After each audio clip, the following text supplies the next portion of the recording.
Okay, good morning, everyone. Today we are beginning a new mimer, a new Hasidic discourse. And let's get charity. We have to begin the day with giving charity. Do I have any charity on hand? 1 second. Giving charity. All right, here, let's put it in pocket. Here we have our charity box. And charity. Good. Charity saves from all bad things. It protects and brings the future redemption. Charity. Good.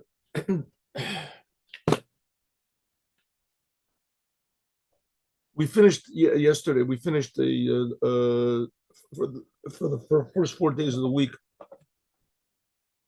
We learned about the journeys in the desert and how that applies to us in fixing up our personality and the aspects of our soul, and what's the difference between the journeys of the desert, the 42 and the 49 days of counting the Omer and fixing up Malchut, or negating, what is it, surrendering Malchut. And now we're learning about hatred. Hatred. In the beginning of the Torah portion of the first Torah portion, Matot, right near the beginning, God tells Moses to make a war with Midian. He said, make a war with Midian, and after that, Moses, you're going to die.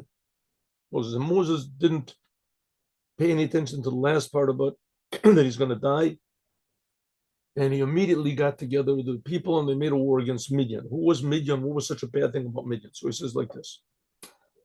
He says, war, arm yourselves. Arm yourself. But it says, arm from yourselves.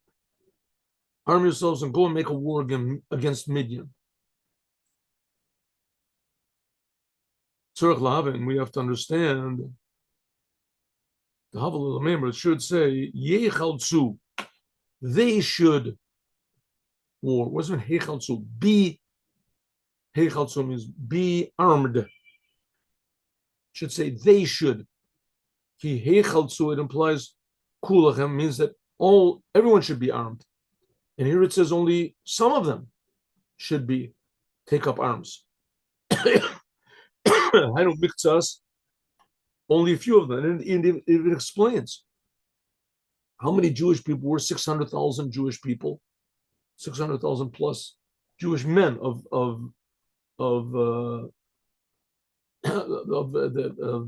fighting age from 20 to 60. Some say just from 20 up. But in any case, there was 600,000. And Moses says, just take 12,000. Elef l'mateh. Only 1,000 from each tribe should come and make a war. So it should say, Yechaltzu, they should arm themselves. How many? 1,000 from each tribe. When it says Hechaltzu, means be armed. Everyone should be armed, right? They should arm themselves, all of them. And then it just says only some of you. So it's a contradiction. So they should arm themselves. Who is they? 1,000 from each tribe. The word Hechaltzu means be armed. Right? Be armed. What does it mean? The continuation of the sentence. It says that there should be a revenge of God against Midian. Now, Midian, they were the ones that convinced their daughters to prostitute themselves with the Jewish people. Bilam was a super spiritually endowed anti-Semite. And he tried to curse the Jews. That wasn't Parshas Balak. We learned Parshat Balak. And he tried to curse the Jews. And his curse didn't work. But his sorcery didn't work. But his anti-Semitism was not impaired at all. And he told the Jews, he told the Midianites, listen, the God of the Jews hates decadence. He hates decadence. If you can convince the Jewish people just to be, how do you say, sexually uninhibited, then that will be their downfall of the Jews. So the king of Midian said, how am I going to do that? This is very simple. Take your daughters and put little idols around their necks and tell them to go and entice the Jewish men. You'll see they'll go crazy. And it worked. That was the whole story with Pinchas, and Pinchas killed Zimri, and etc. So Midian was the cause of a big, how do you say, downfall, temporary downfall of the Jewish people. So God said, make a revenge against them. Okay, God, what does it mean? So what does it mean it's a revenge of God against God? What does it mean? You should take 10,000 from each tribe, from all of the tribes. It should say from the tribes, but it doesn't. It says likol, for each one of the tribes. Okay, will we get to these answers? I don't know, but let's discuss what is this war against Midian. Says Hine Bechined Midian, this nation of Midian. Okay, it's mentioned in the Torah, right? Midian. If it's mentioned in the Torah, it means that it's inside of us. Everything inside of the Torah is inside of us. That's one of the big points of Chassidut. Everything that's mentioned in the Torah is inside of us. If we have to make a war against a nation that was called Midian, back then, 3,300 years ago, before Moses entered the land of Israel, before the Jewish people entered the land of Israel, the last thing Moses did was to make a war against Midian. So we also have to make a war against the Midian, which is inside of us. It doesn't mean within us that there's one person that he's a Midian. It means inside of each and every one of us. What is the war? It says this aspect, Bechina, the level, this aspect of a Midian is inside of us. This is an aspect inside of which is against the name of God. Therefore, before the giving of the Torah, there had to be Hachnat Klipat Midian by means of Yitro. Yitro was the Kohen Midian, it says. Yitron was the Kohen Midian.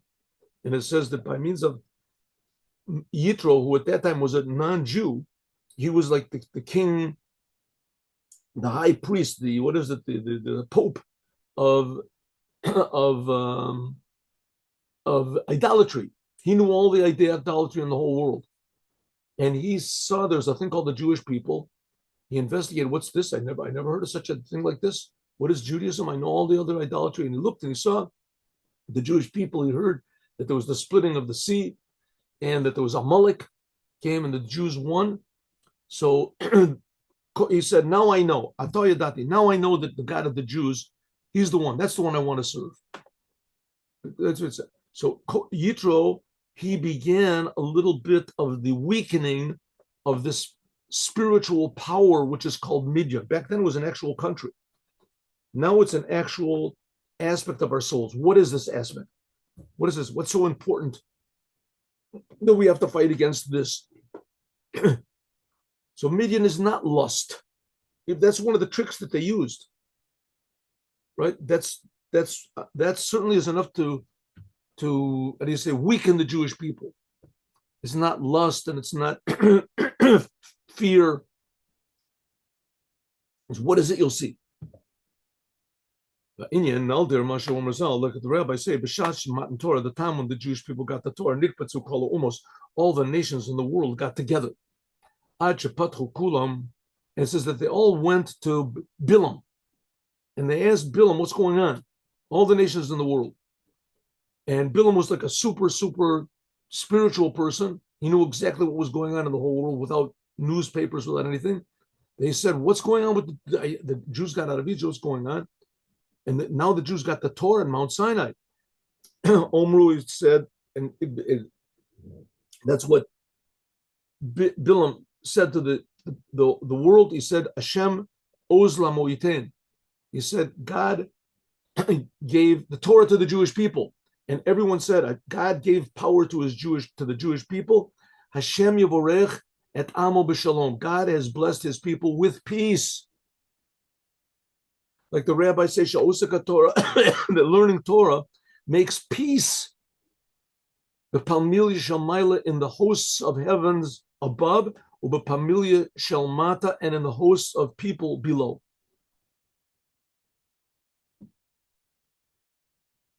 Okay, what does this mean? The Torah was given to make peace.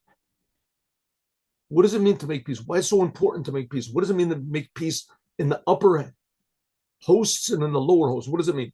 Let's understand these two types of peace. Peace in the upper hosts and in the lower hosts. What is this thing of peace? What does it mean, peace? We have to understand when the first temple was destroyed, Omer Rizal, the rabbi, said, HaKadosh Baruch Hu, that God was willing to overlook idolatry, gilei arayot, licentiousness, shvichat damim, and even murder, v'lo viter al bittul Torah. The first temple was destroyed because not all the Jewish people, but a sufficient number of the Jewish people were inclined to worship idols, to be licentious, go after other people's wives, after homosexuality, whatever it was, and murder. It's not that all the Jewish people were just in the streets just murdering each other, but there was sufficient enough that went unpunished that God said, this can't go on. I'm gonna destroy the Jews. But you know what? I'll give them a little more. I'll give them a little more time.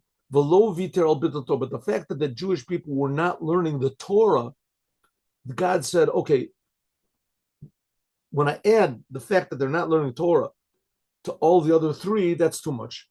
I'm gonna destroy the Jewish. You know what? I won't destroy the Jewish people. I'll destroy the first temple. Maybe they'll get the point.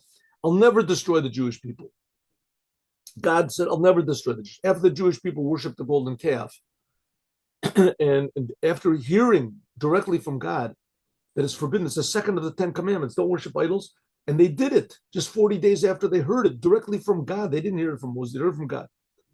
And nevertheless, Moses interceded afterwards and said, forgive the Jewish people. God gave him the 13 attributes of mercy and said, okay, I'll never destroy the Jewish people again. But if they don't act properly, they'll get punished. That's why the first temple was destroyed. They worshipped idols. There was murder. There was licentiousness. And they didn't learn the Torah. It says you're casting away the Torah. That's it. Destroy the first temple. The second temple was only for one reason. They didn't have idolatry. There was not this, other things were not rampant, these other sins. There was one sin that was ubiquitous, I say, in the second temple, that was hatred. Sinat chinam. People hated each other down deep. If so, lama achshav, why is it a richat galut shebeit hamikdash charav, that the first temple was destroyed? There were 70 years in exile, and the second temple was destroyed. Said at the time when the Rebbe was writing this, it's more than 1,700 years in exile. Now it's already been added on 200 years. The Galut Bavel, the exile that the Jewish people were in Babylon after the first temple was destroyed, and they were those were big time sins the Jewish people did, right? Nevertheless, it was only 70 years. The first exile was 70 years, and they came back and built the second temple. This exile that we're in now has been almost 2,000 years. And it's only for a sin which was seemingly not that severe. I mean, it's a bad thing, no doubt about it. But it's not, that severe. Doesn't make any sense. The first temple was 70 years. So the second temple was destroyed. Let's say 10 times as bad. No. 20 times as bad. That's 1,400. Nah. You want to tell me that the sin of hating one another is like 30 times as bad as murder, idolatry, and how do you say, decadence? And not learning the Torah? Those four put together are only 70 years of punishment. And because people hated each other, there was a lack of peace. That's 2,000 years. How could it be? Says the Rebbe. Okay, now that's what we're going to discuss. That's what Midian is. Midian is hating someone else. Hating someone because he doesn't agree with you, or you think he doesn't agree with you. Hating other people because they're different. He has a different opinion, he has a different face, he has a different. Beshiva umos, in the 7 nations that were in the land of Israel at the time when our fathers came to conquer it, right? God promised the land of Israel to Abraham. There he said it was the land of 10 nations. Well, Joshua only got 7 of them. What were the 7 nations? There was the Canaani, Achiti, Amori, Perizi. There it says, V'haya asher totiru mi'em. Don't leave any of them. Don't leave any of them. When they came in, they had to either evict or destroy all the nations that were there. That's what God said. This is what's called the 7 bad emotions. Therefore, when the Jewish people sinned in the first temple, there's these 7 bad emotions overcame them because the Jewish people did not evict all of them.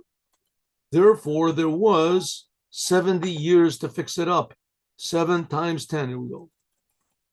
And a little bit too far. It's all right.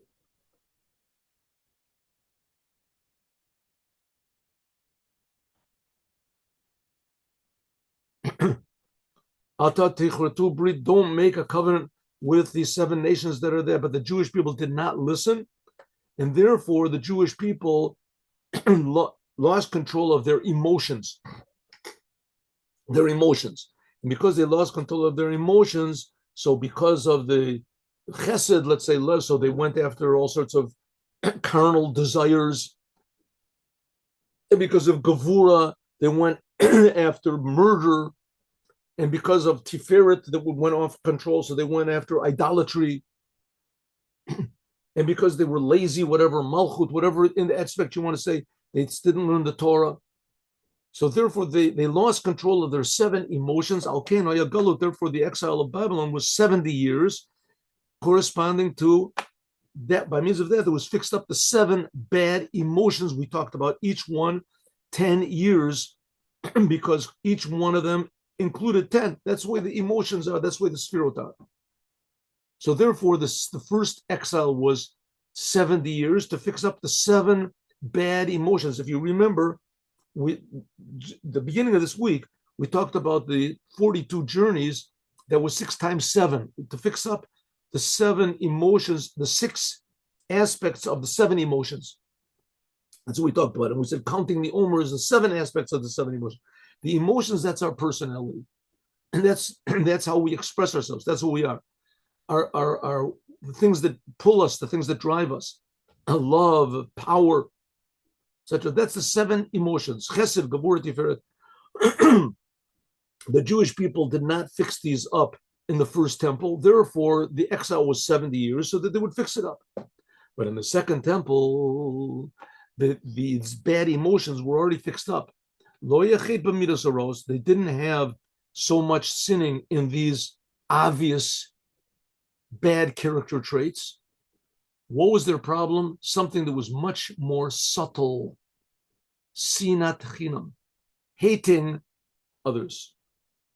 Uklipat Midian, that's Midian. That is what Midian represents in our soul. Hatred. Now, what this hatred doesn't mean that you want to kill somebody else. It's a lack of love. It's a lack of peace. I can get along without that guy. I don't need that other person. He doesn't appreciate me. I don't appreciate him. This is not considered to be one of the bad emotions. This is not one of the 7 nations they had to conquer. Or it's not totally bad, like bad desires and lusts and murder. Hating other people. That's the lashon of Midian, lashon madon riv. Madin is another word for contention. Contention. Let's make this a little smaller. Oh. Madin riv, like is madon. Madon, it means to be contentious, arguing with other people. argumentative all the time. You say something, I'll say the opposite. This, even though that it's not considered to be totally bad, but this is the source of all bad. And it is also the opposite of holiness and godliness. This is something like Amalek, but it's like on a different side. Amalek is more directly against God. And anything that's this is against peace. Against peace. What does it mean against peace? Anyone who doesn't agree with me 100%, so he's out. I don't need him. I don't need the person. Right? You say something, I'm against you. Now, it's not that it's wrong to disagree. The whole Talmud is filled with disagreements. The whole Talmud is filled with disagreements. What is wrong? To hate. You can disagree with someone. In fact, it's a very good thing to disagree with people. Everyone has their own opinion. Everyone is created differently. It says just like people's faces are different, everybody's personalities are different. That's a good thing. It's like you wouldn't want to have an orchestra that's all clarinets or that's just all violins. You have to have a bass section and and the woodwinds and the brass and the percussion. It's nice. Everyone is different. To get harmonious, that's good. How do you get harmonious? Because you appreciate what the other person has. If somebody else is different from me, I appreciate that. It could be I don't agree with the person. Okay, so we have to find a common ground. You have to find Midyan is you don't agree with me, you're out. How do you say? Cancel you. That's the whole point of the Torah, godliness. God creates everything, right? God creates everything. God creates bad things. God creates everything somehow or other gets along in the world. You don't wake up in the morning and say, hey, let's hear the weather. No weather. There's nothing is cold. Some people don't like cold weather. So there's no more cold weather. What about hot? No more hot weather. The weather is always exactly the same, right? 70 degrees, whatever it is, everything. That's terrible. Who wants a thing like that? Let's go and travel to another country. There are no other countries. All there is one big country. One big country. Everyone's the same. Everyone speaks the same language. That's terrible. That's awful. That's the opposite of what God is. God wants everything to be different, individual, unique, and that all of it should work together, which it does, until you get to people. Until you get to people, people can't work together. It says very interesting that in the ark, in Noah's ark, says there was peace between all these animals. The lions didn't eat the deers, the whatever it is, the octopuses didn't eat the tuna, whatever the thing is, right? Everything got along together. Right? How could they get along together? It's against their nature. It says no, the nature of everything is that there should be peace. Oh, Noah's ark was like a preview of what's going to be in the future. When pure godliness is revealed, then lions don't have to eat deer. What do they eat? They don't want to kill other animals. But if you ever watch like the National Geographic, you see, oh, it's wonderful, look at this. But still, in the end, you see, a lion is clinging to the neck of an ibex or whatever the thing is. It's still a little bit sort of shocking. You see him grabbing onto the neck and he's pulling at this. Okay, people like that stuff, right? The action movies, the guy kills, the more people he kills, right? The better it is, right? What an action movie I saw last night. 20 people got killed. 20 people. It's a boring movie. I saw one, 300 people got killed. That was interesting.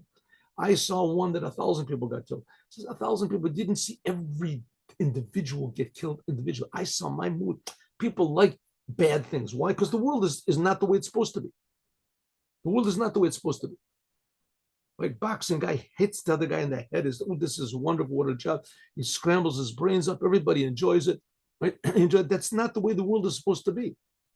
The world is supposed to be that everyone has a positive potential. Even animals have positive potential. And this positive potential in each individual is somehow or other lacking in every other individual. So everybody needs, like an orchestra, everything participates in completing the total picture. That's the way it's supposed to be. That's the whole idea of the Torah. The Torah was given from God, that God creates everything. That's what's called unity and inclusion, harmony. Shehu Yesod, this is the whole foundation of the Torah. Like Hillel said, Da'alecha Sagi, whatever you hate, don't do to others. The Idich Perusha, that's the whole Torah. The story was that someone came up to Hillel and said, teach me the whole Torah standing on one foot. And he said, okay, stand on one foot. Whatever you don't like, whatever is distasteful to you, don't do to others. That's the whole Torah. The rest of the Torah just explains that. Fixing your personality. Fixing your personality. It's not to say you can fix your personality without this, right? But the Torah brings you to appreciate God and how diverse God is and how intricate God is and how harmonious God is. The whole entire world gets together. That's from the Torah. The Torah has a lot of laws in it you can't understand, a lot of laws you don't like. Don't worry, that's part of life. You have to accept things you don't like. Right? The Torah is very complicated, very diverse. Every letter is diverse, and every letter is holy. Same thing with every human being in the world. But that's what you don't like, something you is distasteful to you, right? You don't like, don't do that to other people. Or in a book of Hasidut, which is called Derech Mitzvotecha, it's written by the third Rebbe of Chabad.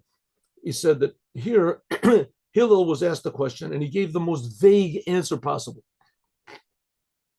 He was asked, what's the lessons of the Torah? He said, whatever you don't like, don't do to others. What is hated to you, what is despised, what you can't stand, don't do that to others. So I said, well, that doesn't make any sense. I mean, some people would say, I don't like Chinese food. It means I shouldn't give any Chinese food. My wife likes Chinese food. So no, I don't like Chinese food. Whatever is not good to you, don't do to others. Right? Golden rule, right? Love your brother like yourself. Just the way you. I don't like whatever it is, the air conditioning. So no one should have air conditioning because I don't like. But that's ridiculous. That's ridiculous. So he says, no. What does it mean? He says, there's one thing which nobody likes. Everybody hates. Everybody hates. What is it? One thing that everybody hates. Everybody hates. What does everybody hate? This is one thing everybody hates. What is it? That people should see my faults. Everybody hates it when someone else sees their faults. Their own, right? My faults. Someone points out what my faults are. No one likes that. No one likes that. People like it to do to others, but no one likes to have their faults pointed out. I might like to see other people's faults, but I don't like when other people see them my faults. That's why people insult each other, right? The arguments at Hamonim, insult the other guy. You're stupid. You're idiot. We're not even talking about that. We're talking about the speed of light. What is the speed of light? That says you're an idiot. You're a fool. So okay, an idiot and a fool can't figure out the speed of light. Idiots can say the truth also. What's it got to do with the argument?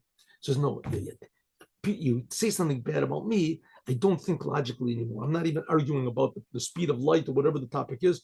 Well, I'm stupid, you're stupid. Because that awakens inside of a person a distaste. No one likes it if others see their faults. So that thing that you don't like, that other people should see your faults, don't do it to other people. Don't see other people's faults. So that's the whole Torah. The whole Torah is not to see faults in other people.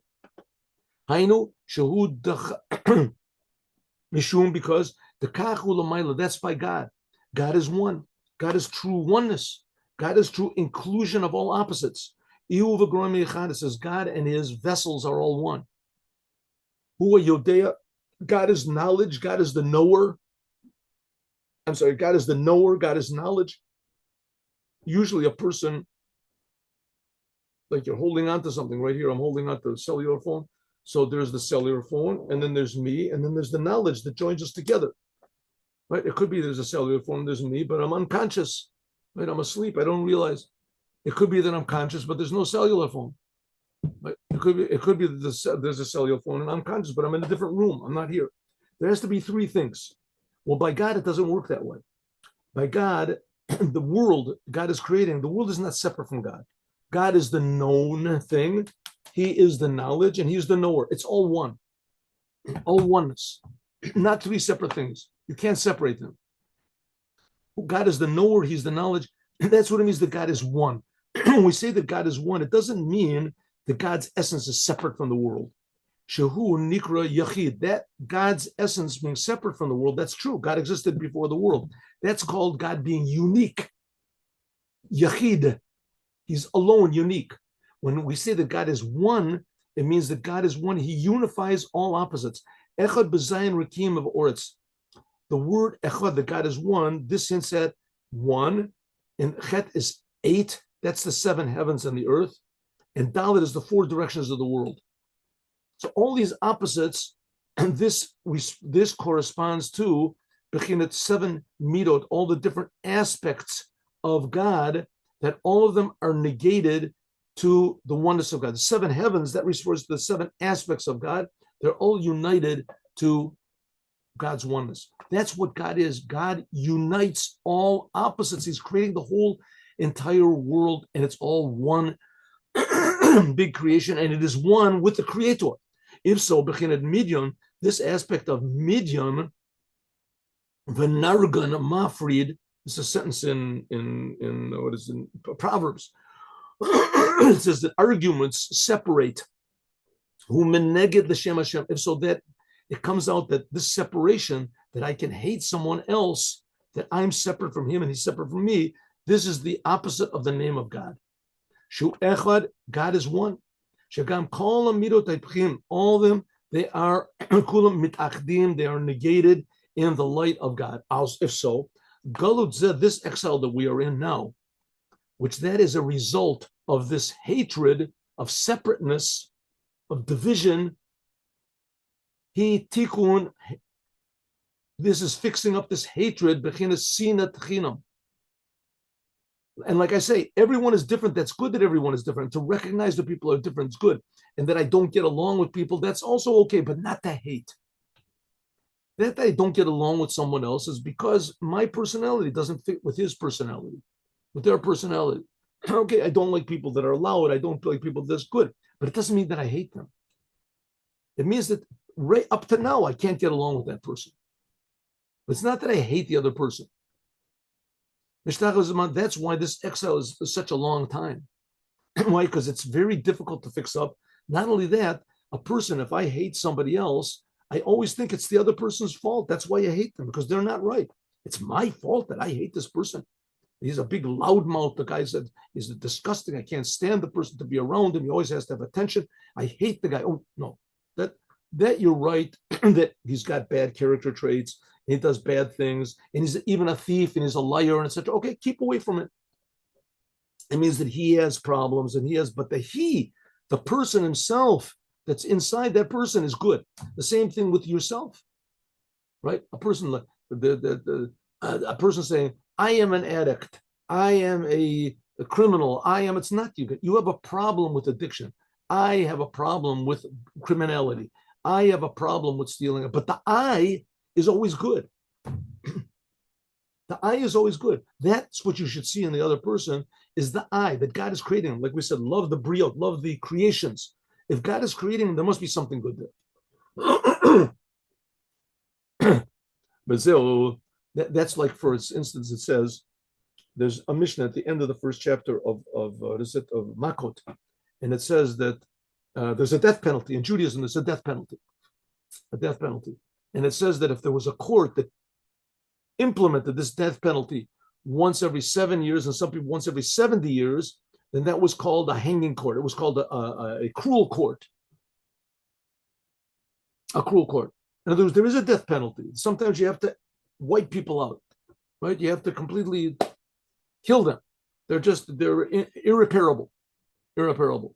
Who is this? A lot of people. A person that kills, a person that doesn't keep Shabbos. You don't keep Shabbos, you worship idols, you get killed. It says if a Jewish court killed a person once every 70 years, then that was called a cruel court. Why? Because it was almost impossible to find a person guilty, punishable with death. Almost impossible.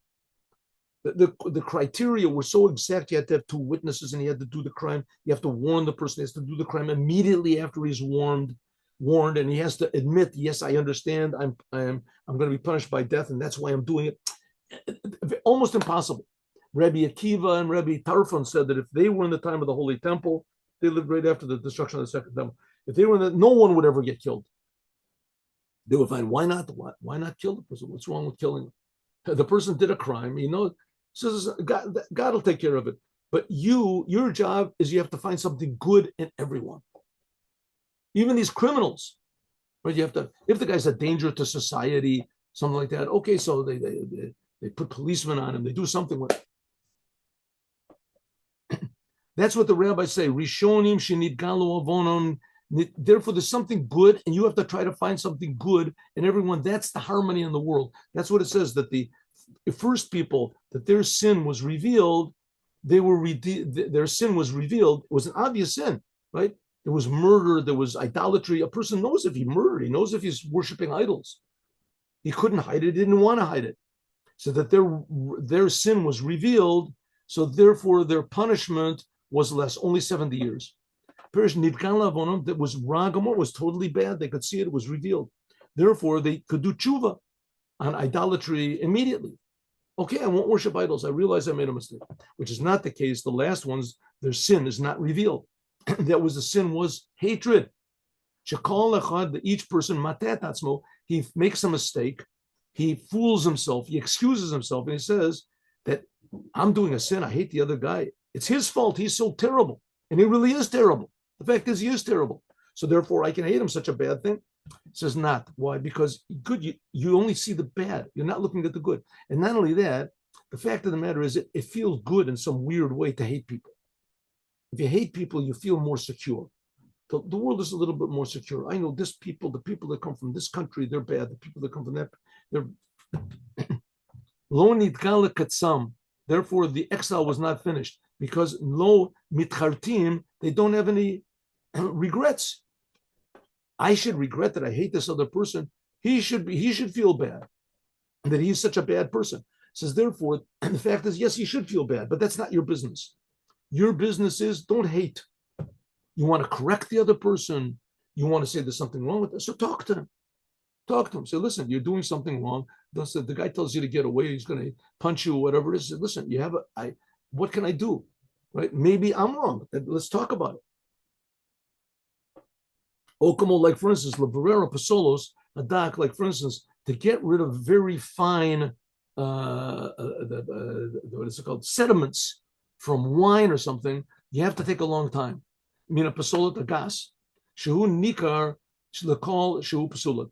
If you have like a cup of wine, and in the cup of wine there's little pieces, of the skin of the grape is floating around over there, and there's a fly in your wine, and this.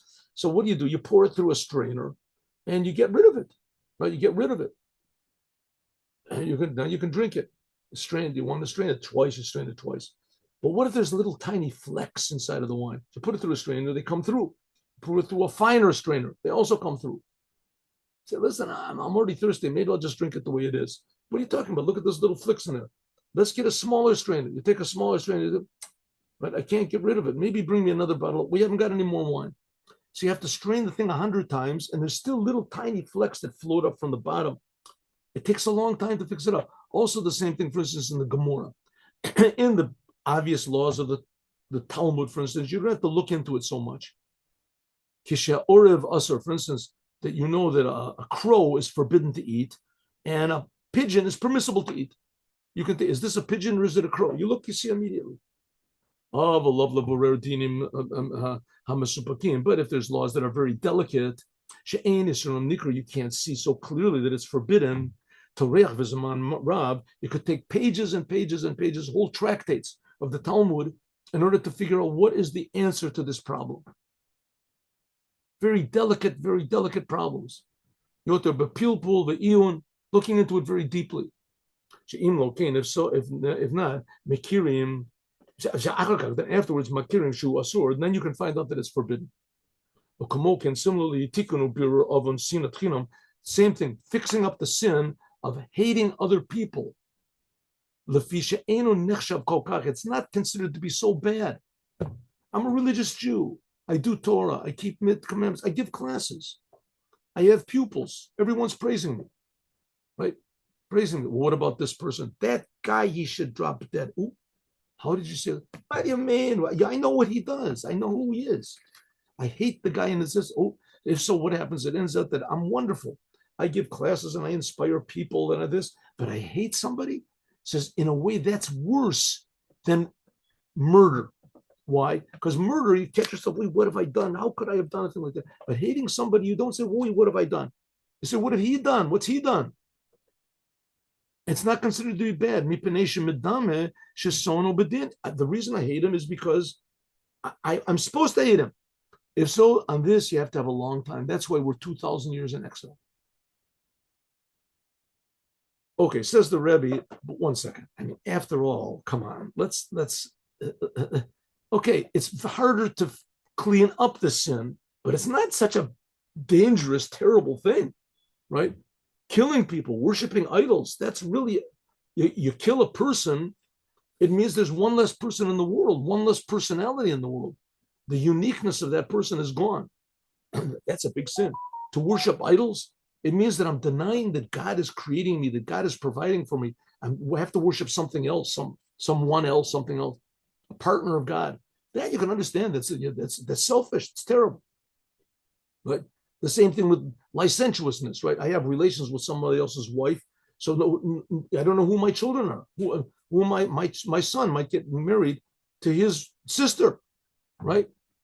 I have my son from one woman and a sister from another woman, and everything becomes all confused. Not only that, the children are what's called mamzering. That's a terrible law in Judaism. So that I can understand not having to relations, like to be licentious is a bad thing, but not to hate somebody. Why is it so bad? It says it's bad because you can't clear it up. Okay, so I can't clear it up. It's true. It's like if the engine of your car isn't working, then that's obvious. You can fix it up. But if you have stains on the seat of your car, that's really bad because it's a long time to fix it up. You don't notice it's a stain. It's like underneath the seat on the backside. You know, it's just okay. It's hard to find it, but it's not so bad. It's not such a bad thing. So I have a stain. Okay, I have a $1 million car, and a stain is not nice. So it's hard to find. Good, but it's a minor thing. If the engine doesn't work, then I can fix it up. But it's a major thing. A stain is same thing. Hating another person, it's not such a major thing. So let's understand, why is it so bad to hate other people? To hate anyone? How is this against the name of God? How? And this we're going to discuss tomorrow, Friday. We're going to discuss, what is God exactly? Why is it bad to hate another Jew? We're talking about Jews, but essentially it's anybody. To hate another Jew is so terrible. Why? Because that really goes against God. And we just finished saying that God gave the Torah in order to make peace in the world. So peace is very important to God. Why is it so important? Why? This is what we're going to discuss God when we tomorrow. Now let's do the Devar Malchut. Here we go. Oh, that's not what I wanted to do.